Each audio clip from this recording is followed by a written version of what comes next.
Guys, I'm excited for this week's guest. We got Jacy Imilkowski with us, professional project manager, speaker. She's done TED Talks, guys. I really want you to hone in on today's show because there's going to be a lot of good stuff that you could take away in moving forward. Jacy, welcome to the show. How are you today? I am wonderful, George. Thank you so much for having me. It's great to meet you. No problem, no problem. So, I did that quick little intro, but give us a little bit of backstory. Where are you from? What's your background? What got you to the point of here doing your TED Talks, being a coach, being a speaker?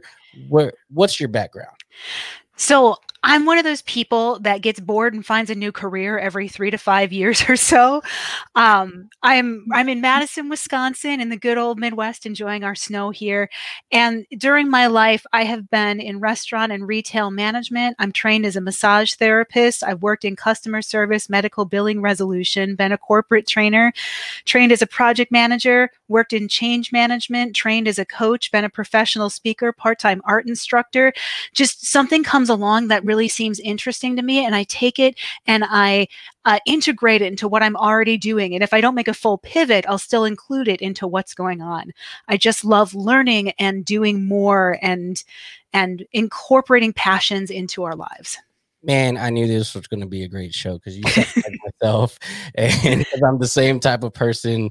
Always looking for growth, always looking for new opportunities, always looking for. You look at my resume between being in the military. I've done retail, I've done sales, I've been a real estate agent, got my PMP now, back into project management.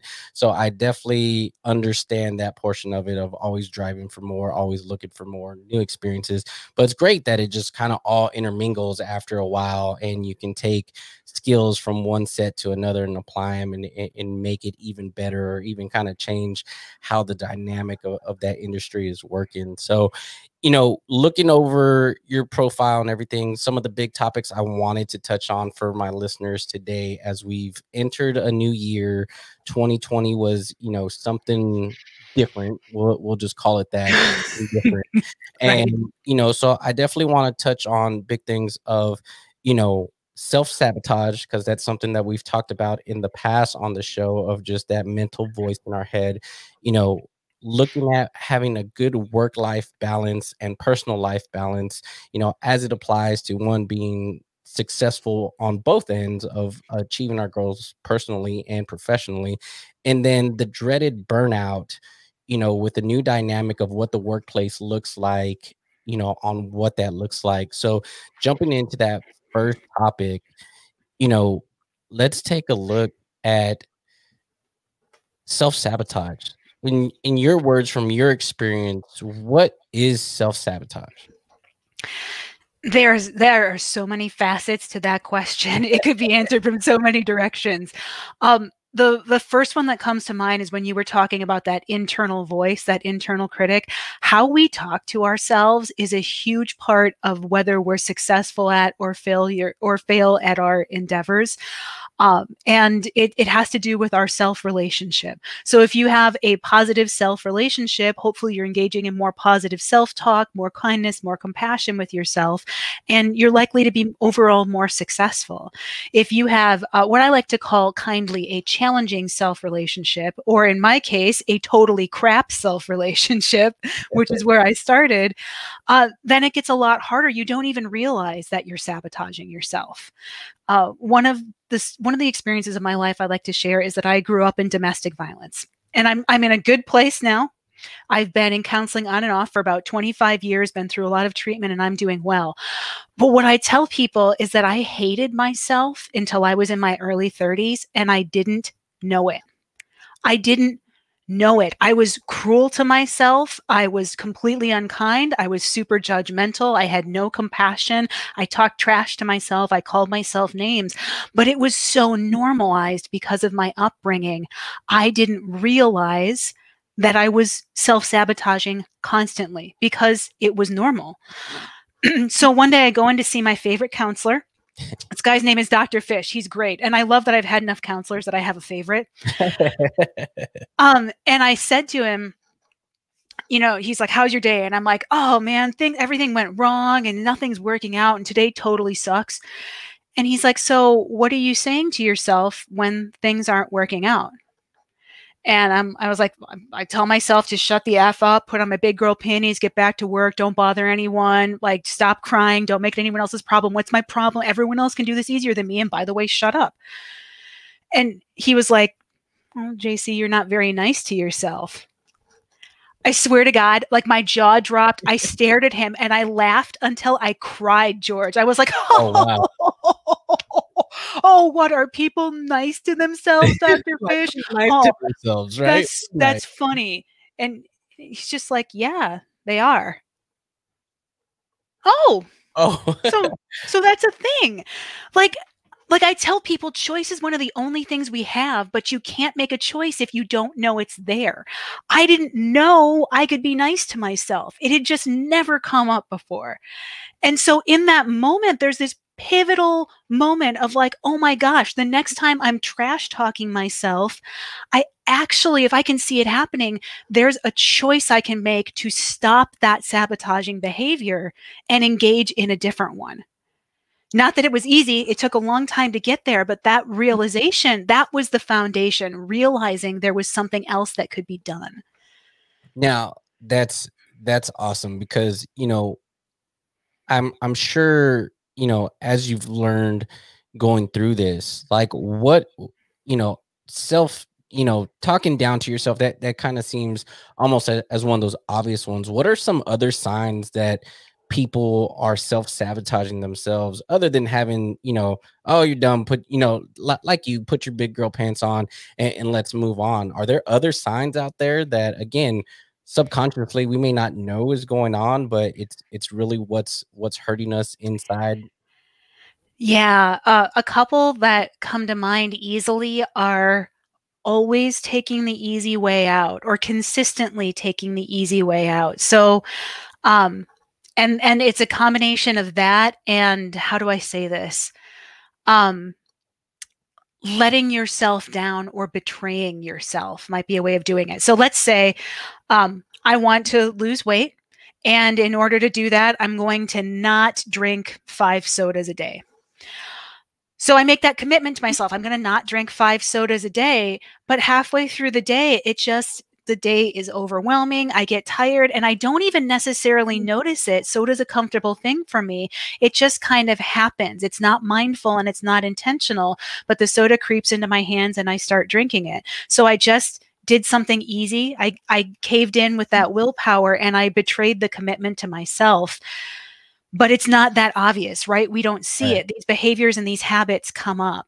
Another thing is saying, oh, I'm going to, there's a project that I need to get done. I have a deliverable that's due, or in civilian, regular person talk or in layman's talk, there's something that I need to get done by a certain time, Right. but you just don't do it. It's like, oh, I'm distracted by the internet, and then I read a book, and then I went for a walk, and then I did some dishes, and then I did some laundry because we're all working at home, so we're constantly distracted by our home environments. And those distractions, letting ourselves get distracted, is actually a kind of sabotage. Wow.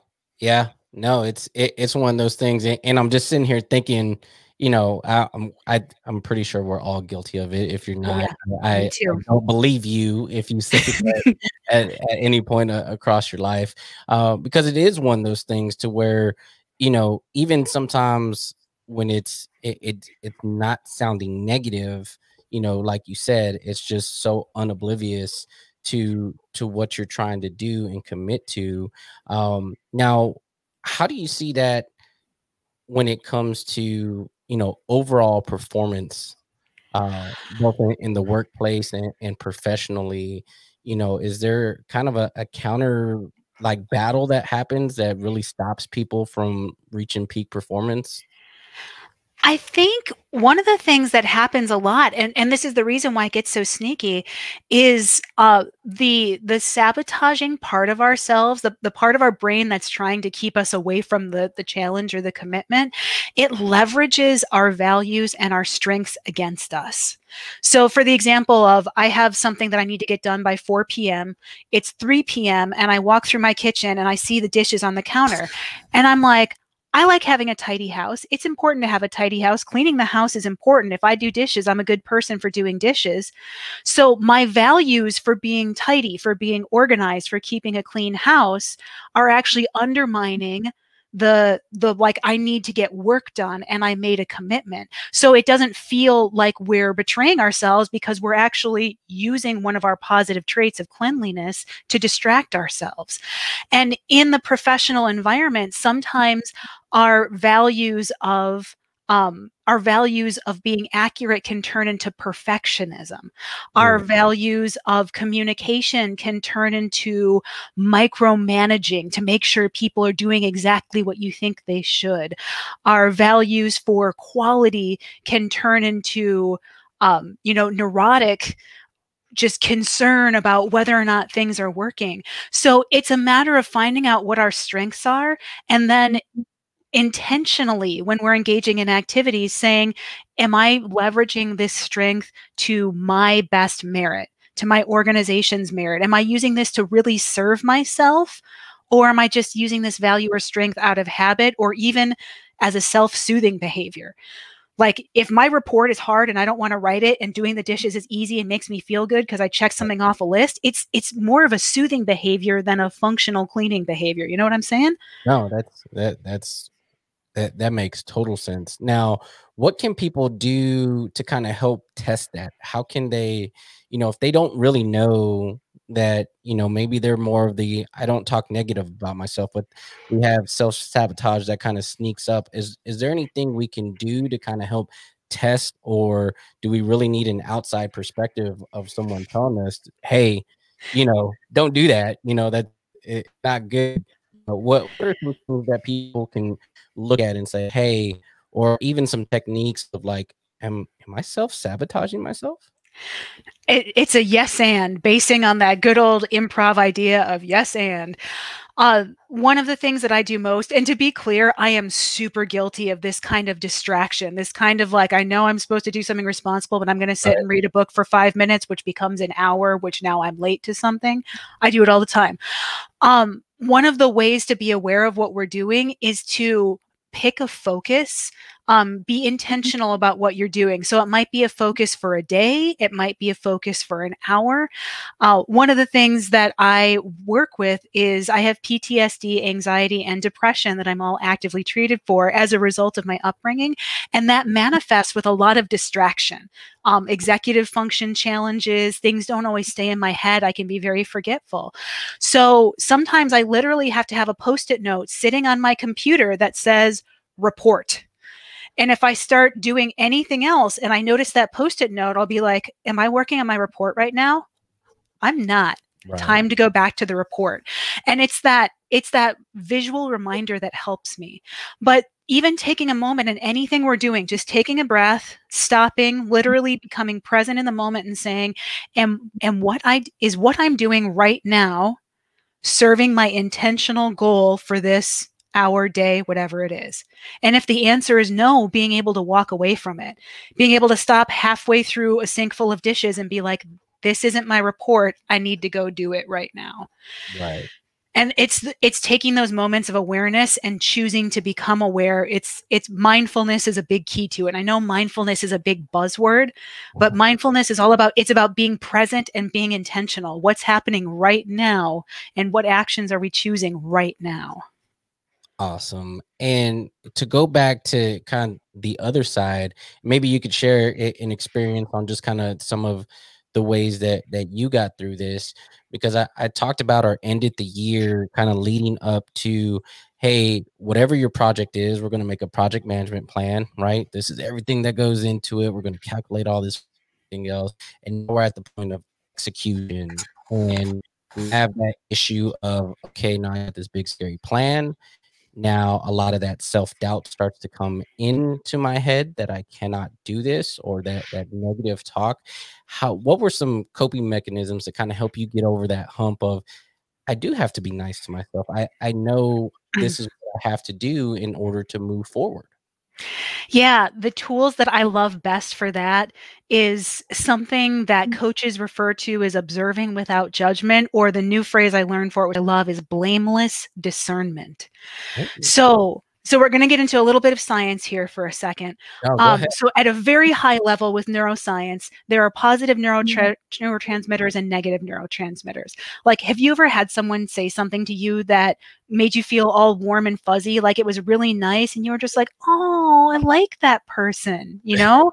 Yeah. That's positive neurochemicals, right? That's oxytocin and all sorts of fun stuff. And have you ever had somebody say something to you that offended you or upset you or hurt your feelings, and like your stomach dropped and you're just like, I do not want to be near this person? Yeah. Those are negative neurotransmitters. Now, the same things happen when we talk to ourselves. When you say something kind and positive to yourself, it actually creates those positive neurochemical responses. It creates relaxation and calm and ease in your body. And when we talk trash to ourselves, it creates those negative neurotransmitters, the cortisol, adrenaline, and stress. We get tight stomach, our heart rates elevate, our muscles get tight. So blameless discernment is the skill of looking at what we've done and observing it as facts without applying any judgment. So a really great tool is to take a time period and do a review. I like daily ones. If you're feeling really challenged, at the end of the day, look at your day and say, did I accomplish what I wanted to accomplish? Yes or no? And if the answer is yes, great. And if the answer is no, the key part of this skill is to just observe that as a fact without translating it into a judgment of yourself. Wow. I only got half of what I was supposed to get done. So let's do a little lessons learned here, a little project management lessons learned. Where did I get distracted? What stopped me from doing what I wanted to do it? What could I do differently? Let's make choices to do those things differently tomorrow. And it's like, when you come to a project lessons learned, no one goes into a lessons learned meeting like, this effing project stank and blah, blah, blah. Like, I mean, maybe that's happened once or twice, but it's the exception to the rule, right? Right. When you're in that professional environment on a project, people tend to be, very reserved about it and very good at that blameless discernment without judgment. With ourselves, we tend to judge ourselves really hard all the time. So what can you do to just observe and be kind and let things exist without them having to be a reason for wrong? And the idea is maybe we're not wrong. You're always in the right place. You're always where you're supposed to be. And it's always somewhere that you can use to learn what you want to do differently in the future. That's awesome. Now, are there any kind of tips or tricks to, hey, try this, or, pulling, how would you go about, or at least maybe start that, what either a mindset, or how do you just stop yourself from actually throwing that judgment out there, right? I almost look at it as, almost just trying to find something to blame, or almost excuse of why it didn't happen, either to self-justify it, or how do you go about that of just identifying it and stopping? Like, any tricks to that? I love that you brought up this idea of like part of you wants to find someone to blame. So we're talking now habits. We're talking into habituated behavior. So habits in our mind, those are established neural pathways. They are thought processes that have happened over and over and over. We don't even have to think about them. They're automatic. And the thing is, the more we have a thought pattern, the more effective that neural pathway becomes. So the way I had this described to me once is, think of a thought like a bobsled. The sled goes down the top and it just starts sliding. In order to break those habitual thoughts of like, how do I blame? I'm going to judge someone, that frustration and that valid emotional response. She's like, you have to stop the bobsled halfway down the run and start building a new track. And that's the metaphor that she used. So the way that I like to describe it, I come back to the quote by the esteemed Viktor Frankl, between stimulus and response, there's a pause. And in that pause is our ability to learn and grow. Paraphrasing there. So I didn't get what I wanted done. I look at my checklist, it's not done. That's the stimulus. My response is to get angry. If that's a habit, it's going to happen right away. And what I need to practice is I may get angry and be like, oh, this sucks. I'm a big jerk. Wait, notice I am trash talking myself right now. This is not what I want to do. I'm going to stop doing it now and choose to do something different. It comes back to that observation. You have to come to the moment of observation. And when you're first doing that, it might come hours later. You might look back and be like, oh my God, when I looked at my day, I totally judged myself so hard. I did not actually support any learning there. Then maybe next time it'll be a half hour later that you realize it happened. And in a few weeks, you'll start noticing, well, it's happening. And eventually, and this can take days, weeks, for me, some of this took years to get out of my very habituated behaviors, noticing before it happens. So you get to the point where you're looking at your checklist, not everything is done, and being able to say, okay, this is where I would normally judge myself, but I'm not going to. Going to do something different now before it even happens. So building awareness of our responses and then preempting them with what we want is really key. And that awareness, it involves intention. So one thing you can do is set a reminder on your phone, just asking yourself a question. Did I judge myself today? Where did I judge myself today? Set up a reminder for your daily review of your goals and whether you've achieved them, and have a question in there. Are you observing without judgment? Yes or no? What can I do to judge myself less around this? And as the more you think about these questions and the more those regular reminders come up, the more those questions will become habituated. Oh man, I love that. And guys, you heard me talk about it, of, always trying to refine, right? As project managers, we always stop, pause, look, what went right, what didn't go right. Try to not necessarily figure out the why, but how can we either get ourselves back on track, or if we actually need to make a brand new plan. It's a real thing, guys. And it's something that you can do on a day-to-day basis, just internally. And you may already do it at the end of the day of a review of your checklist, but these are just key points that you can add, key questions that you can add to help get that mindset right. And as we jump into kind of in transitioning into what's next on trying to now balance life and work, right? And where do people fail at that, on trying to balance those two things? The failure that I see so often is people want to serve others, and they take that value of service and compassion and their hearts of service for others, and they give too much of themselves away. And they don't keep enough to take care of themselves. So people overserve others, and then they end up underserving themselves.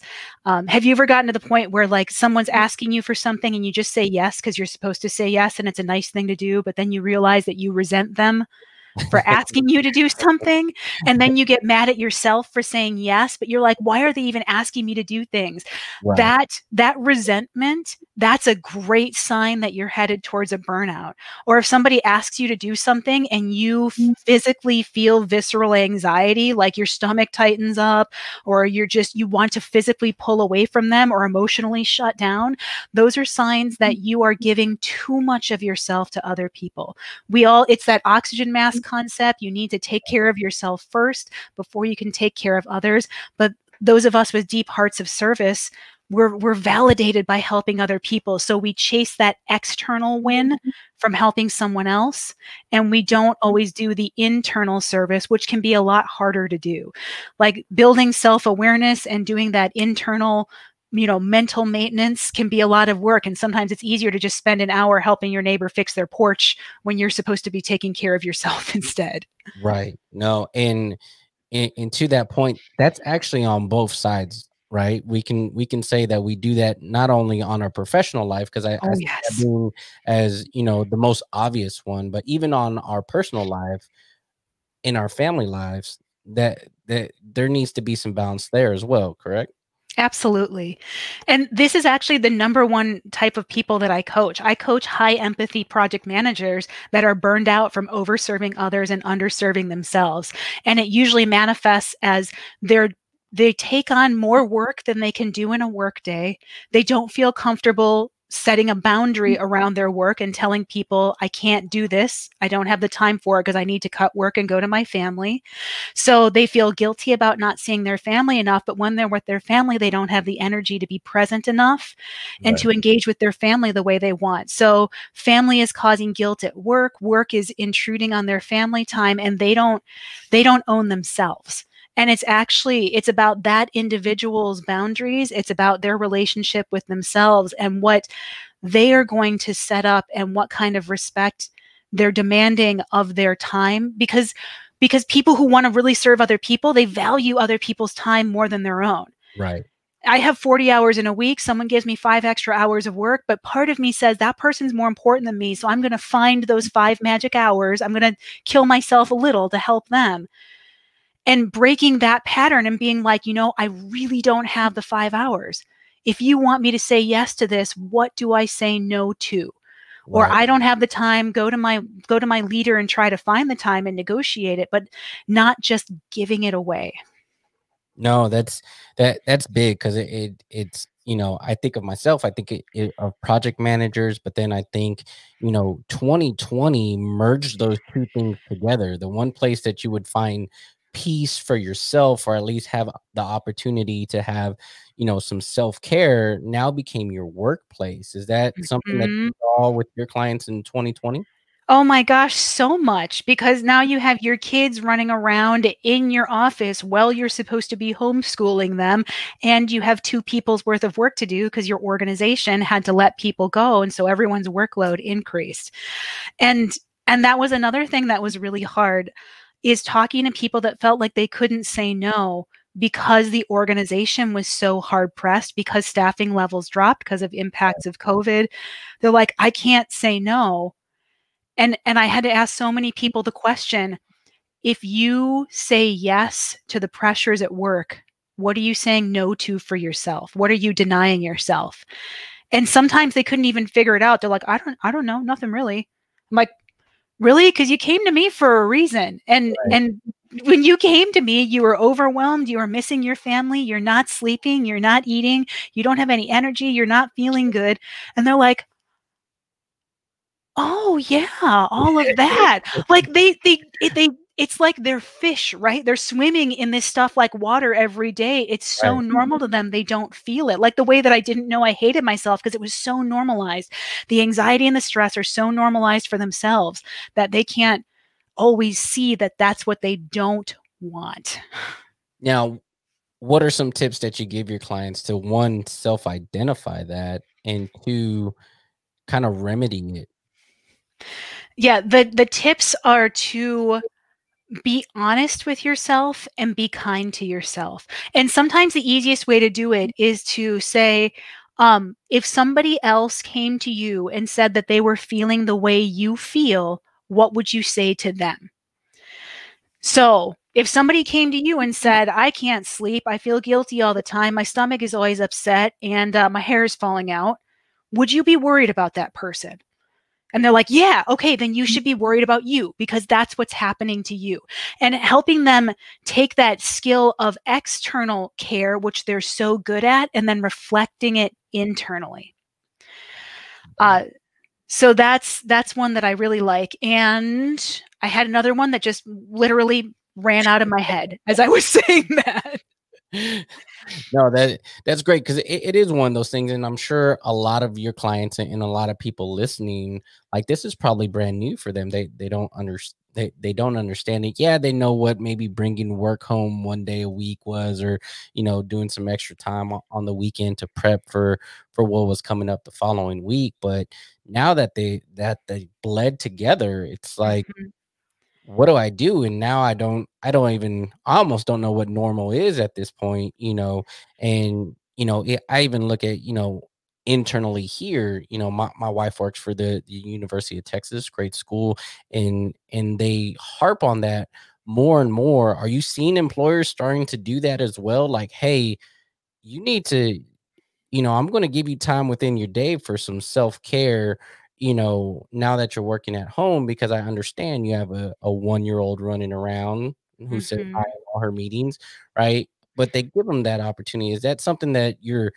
at least advising your clients to maybe talk to work on, hey, can I get a 30-minute like USA myself or for my own mental health? You know what actually just really gets me about that is a lot of the people that I work with, they don't take those opportunities even when they're offered. That's They true. they know that it's there, but they don't take advantage of it, again, because they're driven by that value of service. They're overdriven by that value of serving other people, and they don't see the value in taking time for themselves. So they'll get their half hour for their self-care, and they'll Right. end up answering emails for a bunch of other people during that time. They don't actually turn it around. It's having to reach the point of, again, those intentional decisions. I have a half an hour for me. What am I going to do with it? And then, at 25 minutes, get your reminder. 25 minutes, did I spend my half hour actually focusing on me and relaxing? Yes or no? If I didn't, blameless discernment. What could I do differently next time? What can I change? Because blame doesn't serve us in these circumstances. It's our culture is very about blame. Who's responsible for Right. this? Right. But but blaming someone doesn't actually fix any problems. It can sometimes help us figure out a root cause and why something happened, but blame existing as a long-term concept doesn't serve anything. No, and that just leads into, as this goes on too long, we start to see that burnout Mhm. professionally and even, personally at home. What are some of those key indicators that, hey, things are going down the wrong path, and if I keep this up, you know, the the plane's going to crash into the Hudson River. Some key indicators, and to be very clear, a lot of these indicators are also point towards seeking out mental health counseling and support, which I am a huge supporter of. I am in counseling right now. I have been for years. I think everyone should be in counseling because, frankly, 2020 was traumatic for everyone.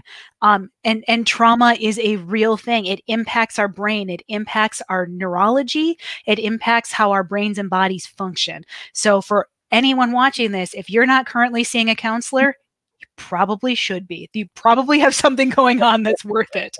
Um, and I'm not judging people who don't get counseling. There's a lot of people who don't for a lot of reasons. It's a good tool for those that are comfortable with it and know to reach out for it and that it works for them. So things to recognize: if you used to really like your job and you don't care anymore, look for shifts in your emotion. If you're not interested in things, if your kids come home and they're like, hey, look at my thing I did, and you can't bring yourself to care, you don't have the energy to care, that numbness is a huge sign of burnout. You've just been overwhelmed for so long that you're not really experiencing those emotions very, very strongly anymore. The way one of my counselors described it to me is like, you've been running at a 10 for so long that you don't feel a 9 or an 8 or a 7 anymore. And unless someone comes in with like a leg falling off, you're just like, all right, meh. So Right. that numbness or that lessened response is a really important sign. Changes in your sleep or eating patterns. If you've been eating a lot more or a lot less, if you're not sleeping or if you're sleeping all the time. During one of my biggest periods of burnout, what would happen was I was working 80 hours a week at work. I didn't think it was a problem at the time. It seemed very normal to me, but I would literally come home from work, sit on the couch, fall asleep, wake up long enough to eat a very light dinner because I wasn't hungry, and then I would go back to bed and sleep until the next morning when I would go back to work for another 12-hour day. Wow. All I was doing was working and sleeping. So just looking at your patterns, and sometimes it's even asking someone else, asking a close friend, a parent, even a trusted colleague, what's different about me? Are there things I do now that I didn't do before? Because we're not always good at seeing ourselves because we're too close. Right. But oftentimes, I mean, have you ever had somebody tell you something that they're just like, oh yeah, blah, blah, blah. Like it's the most obvious thing in the world and it just blew your mind. You had no idea that it was coming. happens on a daily basis. Right, I know, right?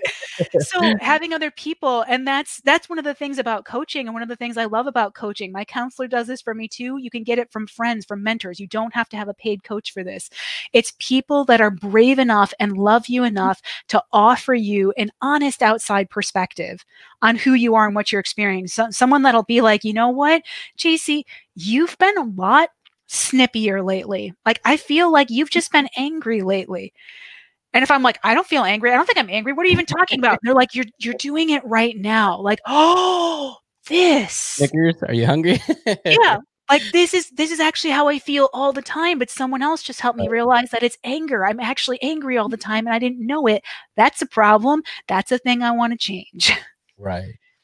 You know, that's in again, you know, that's something that I touched on last year, you know, with an episode that we talked about, you know, our resourcing. And I use that, and I'll use quotations on resourcing because the whole episode I talked about, you know, our inner circle in our personal resourcing. And one of the biggest things that I advocate for is even on that inner circle, it's not always the best idea to have 100% like-minded people surrounding you, because they may not see, if they think just like you, they're not going to see some of the problems that you see.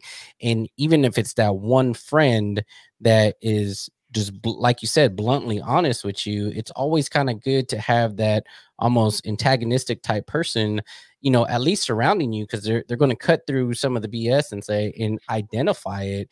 Is that something that you also have your clients kind of look at, of like, hey, do you have that friend, or what's that surrounding look like? Yes, the coaching term for that is provocateur. You want to know someone that's a provocateur, that's not afraid to make people angry. They might even be validated or fulfilled by ruffling people's feathers. They like saying things just to see people go, "What?" Yeah. But that person is super duper powerful, because when that person is partnered with love, and Right. they'll just be like, I'm gonna give it to you straight. Here it is. You're being terrible. You're being really mean. And I'm saying it because I love you. You're being mean to me and hurting my feelings. And it's like, oh, that hurts to hear, but I needed to hear it from someone that I loved, or someone that just does things totally differently. Like, you're always doing things this way. You know, there's this other and this other and this other way to do it. Why are you always doing things the way you're doing it? Do it different.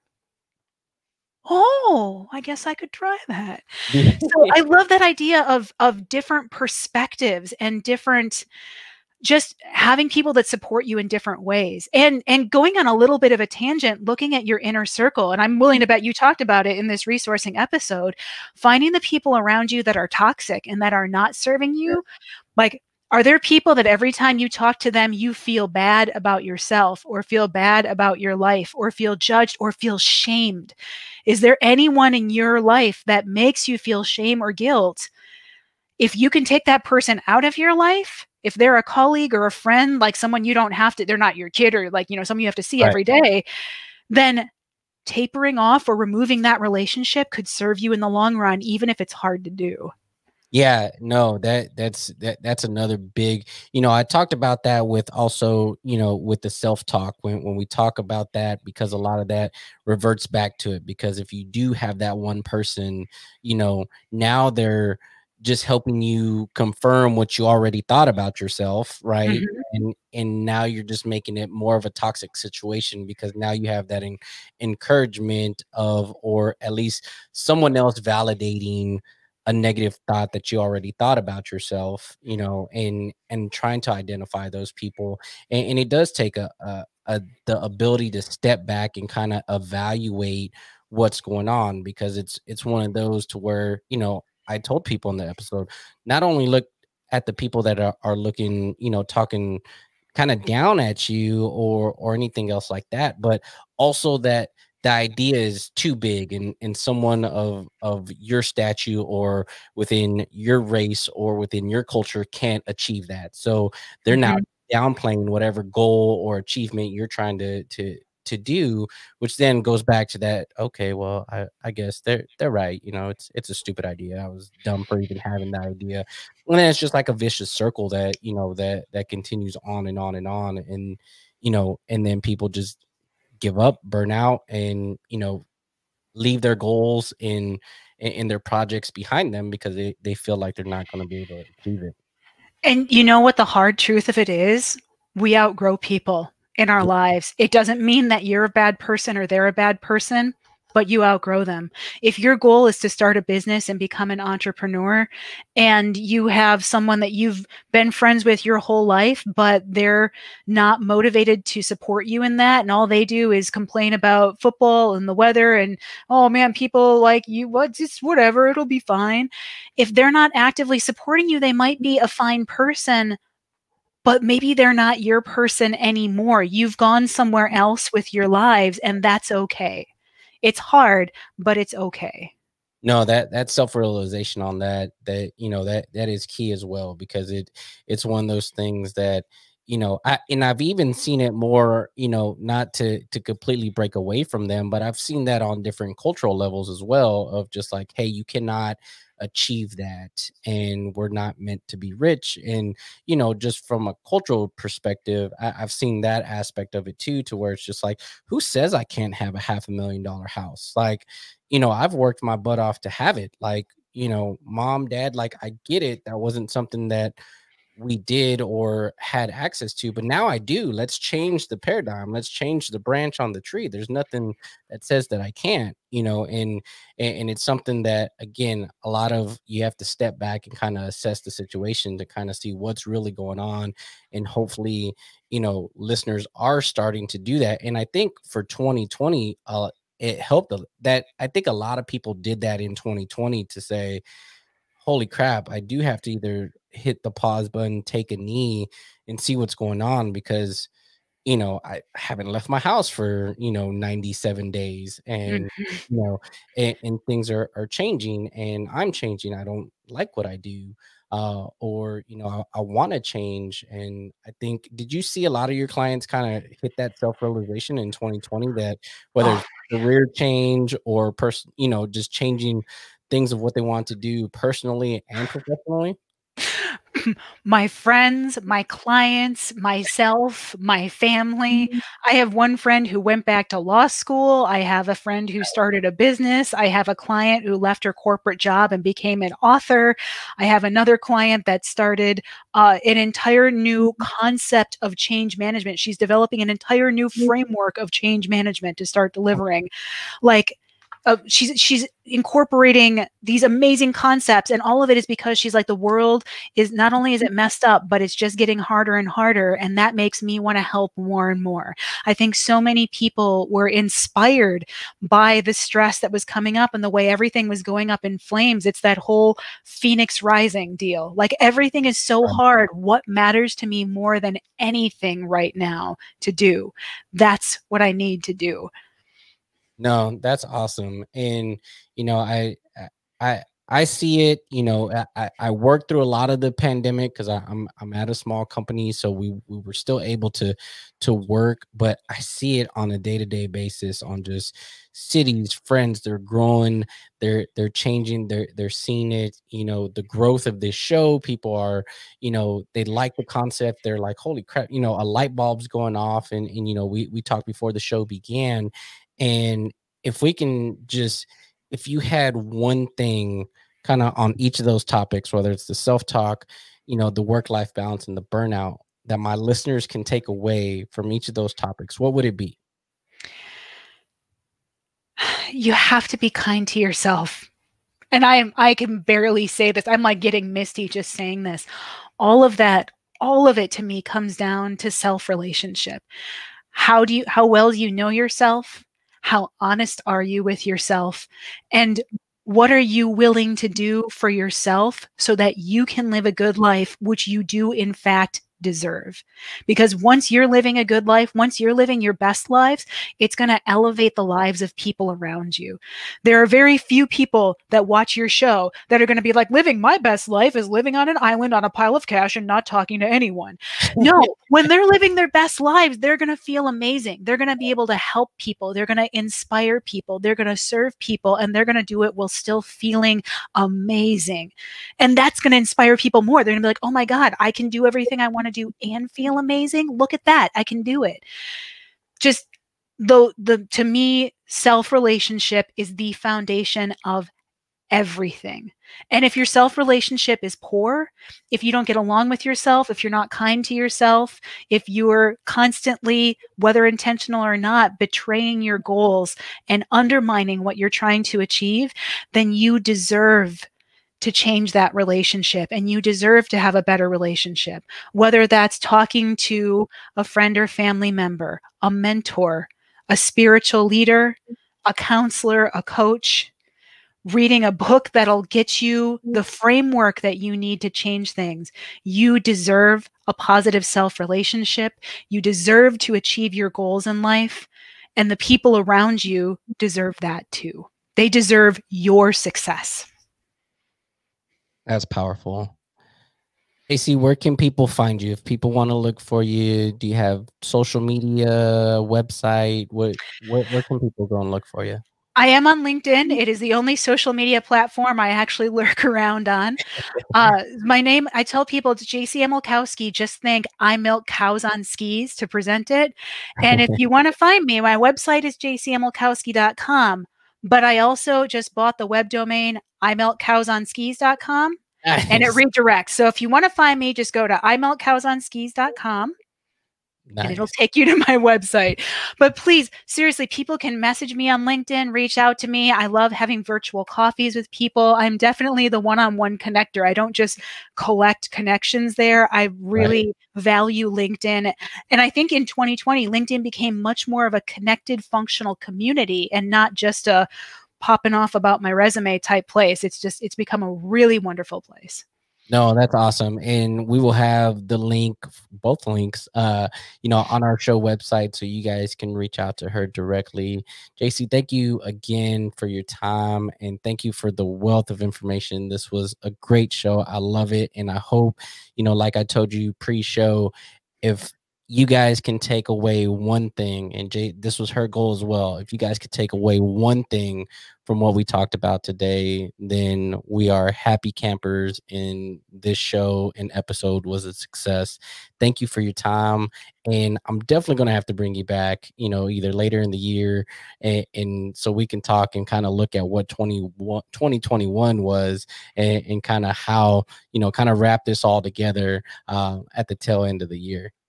I would love that, George. It has been such an honor. Thank you so much for having me on the show. I love your approach and what you're bringing to people, and the integration of project management into our whole lives is a fantastic skill set and tool to build for everyone.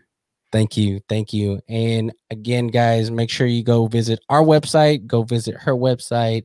And Jacy, again, thank you, and much love in 2021.